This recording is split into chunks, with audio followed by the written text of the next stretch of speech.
Everyone welcome back to my blog. और आज हमारे स्कूल में इंडिपेंडेंस डे है, तो आज हम लोग स्कूल में जाएंगे और देखते हैं स्कूल में क्या क्या तैयारियां होती है।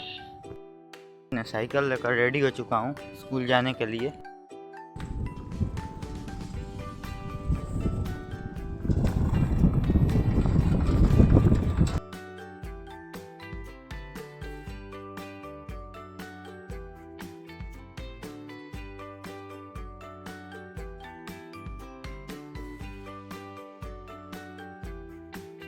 यही स्कूल से मैं पढ़कर आज क्लास 10 तक गया हूँ। और ये लोग स्कूल के साइड में जो तिरंगा को लगा रहे हैं, और आइए आप लोगों को दिखाता हूँ और क्या क्या यहाँ पे तैयारियाँ चल रही है।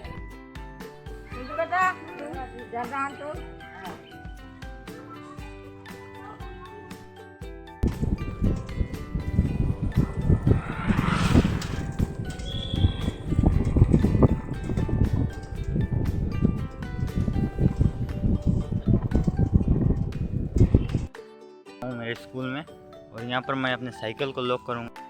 मैं अपने साइकिल को रख कर ऊपर, स्कूल काफ़ी ऊंचाई पर मौजूद है। मैं आ चुका हूँ हमारे स्कूल में।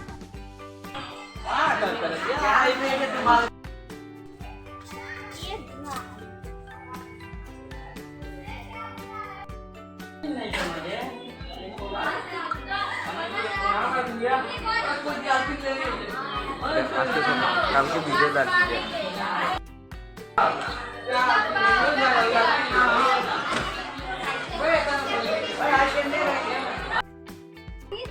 तू हट जा रे, हट जा तू ये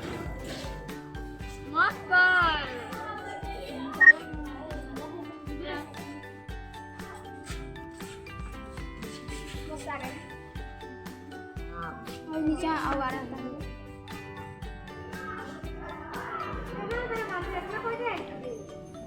उठिया हुआ है जैसे।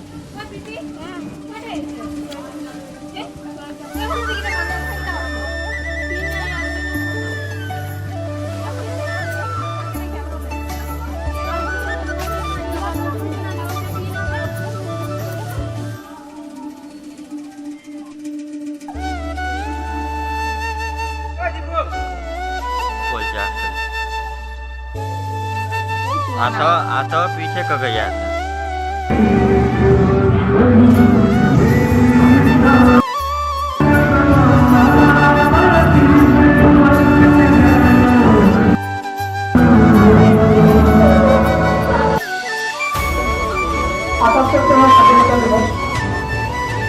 সবাইকে স্বাধীনতা দিবসের শুভেচ্ছা অভিনন্দন। তো আজকে যে আমরা প্রোগ্রামটা শুরু করেছি তার উদ্দেশ্য হলো তোমাদের মধ্যে যে প্রতিভা আছে সেই প্রতিভা বিকাশ। আর আজকে এই ছোট্ট যে আমাদের আয়োজন, এই অনুষ্ঠানে করবেন আমাদের প্রধান শিক্ষক মহাশয় শ্রী নন্দলাল, ওনাকে মাল্যদান করে সম্মানিত করবে অমৃতা মন্ডল।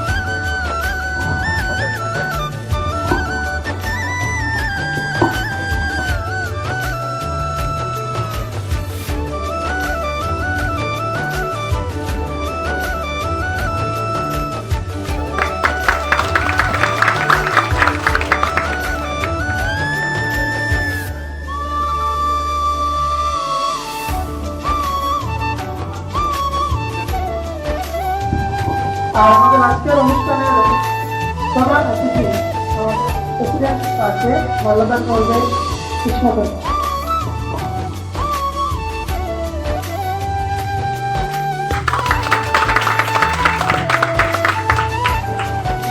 ওনাকে আমরা একটি ছোট্ট স্বাগত বক্তব্য রাখার জন্য অনুরোধ করবো।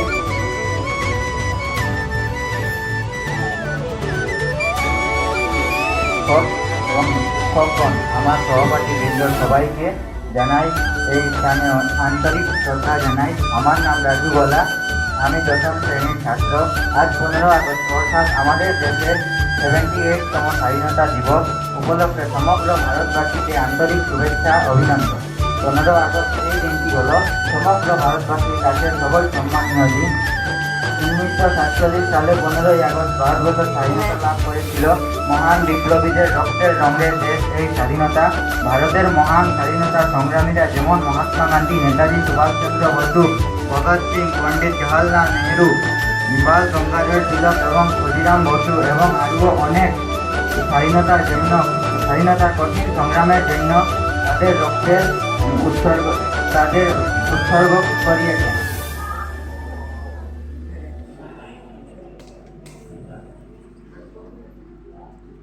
স্বাধীনতা দিবস পালন ভারতীয় প্রজাতন্ত্র দিবস।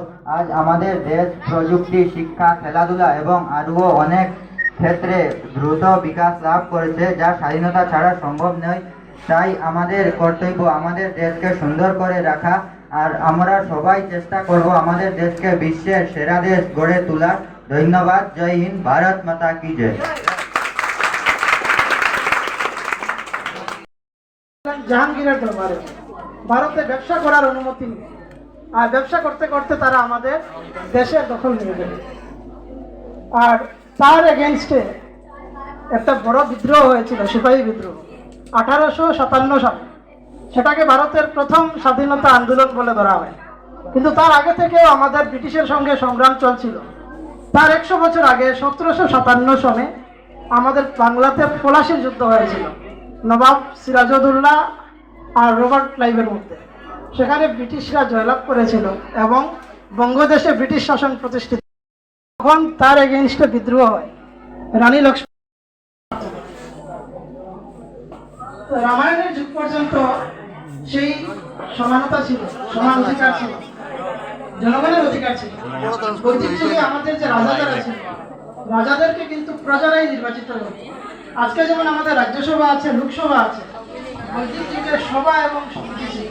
এই সভা এবং সমিতির লোকেরা ঠিক করতো দেশের রাজাকে হবে, এবং রাজাও নিজের ইচ্ছা মতো প্রজাদের উপর শাসন করতে পারতো না, অত্যাচার করতে পারতো না।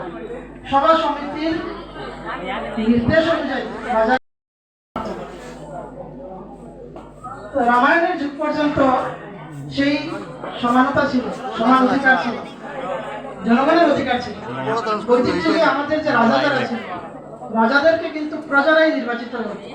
আজকে যেমন আমাদের রাজ্যসভা আছে, লোকসভা আছে, বৈদিক যুগে সভা এবং সমিতি ছিল। এই সভা এবং সমিতির লোকেরা ঠিক করতো দেশের রাজাকে হবে, এবং রাজাও নিজের ইচ্ছা মতো প্রজাদের উপর শাসন করতে পারতো না, অত্যাচার করতে পারতো না। সভা সমিতির নির্দেশ অনুযায়ী রাজা দখলে নিয়ে যেতে থাকে।